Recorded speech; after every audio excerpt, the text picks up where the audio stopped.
वेदा मूर्ति देवव्रत, उसका नाम आपने सुना ही होगा। अभी इंटरनेट पे और सोशल मीडिया बहुत फेमस हो रहा है, क्योंकि इस व्यक्ति ने 19 साल की एज है वेदा मूर्ति की और उसने 50 दिन के अंदर 2000 से ज़्यादा श्लोक मेमोराइज़ किए।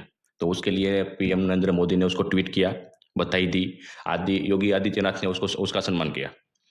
ठीक है, चलो उसका डेडिकेशन था तो उसको तो अभिनंदन, कांग्रेचुलेशन।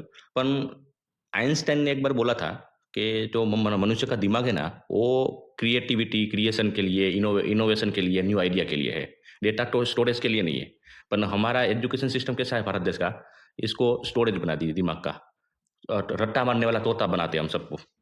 मारो, जितना मार पाओ उतना रट्टा मारो, और एग्जाम में जाके जितना भी वो निकाल पाओगे, वो जो ज़्यादा निकाल पाएगा रट्टा मार के, वो फर्स्ट आएगा, सेकंड आएगा। उसी का सम्मान, उसी की जय जयकार, उसी की तालियां, उसी का शो ऑफ। आज वही हो रहा है। वेदा मूर्ति ने 2000 श्लोक मेमोराइज कर लिया, तो उससे क्या हुआ?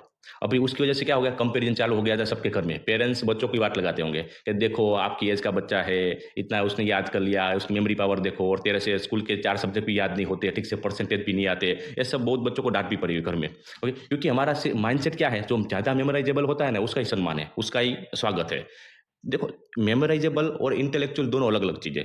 हमारा फोकस होता है मेमोराइजेबल, रट्टा मारने वाला तोता तैयार करते हैं हम। इंटेलेक्चुअल पर हमारा ध्यान ही नहीं है। ने देश बदलता है, देश परिवर्तन होता है इंटेलेक्चुअल से। मैं रट्टा मारने वाला तोता कोई भी देश का परिवर्तन नहीं कर सकता। उससे देश में कुछ उसका कोई योगदान ही नहीं होता कभी भी।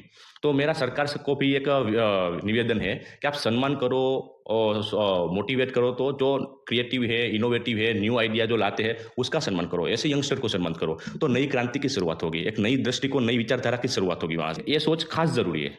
धन्यवाद।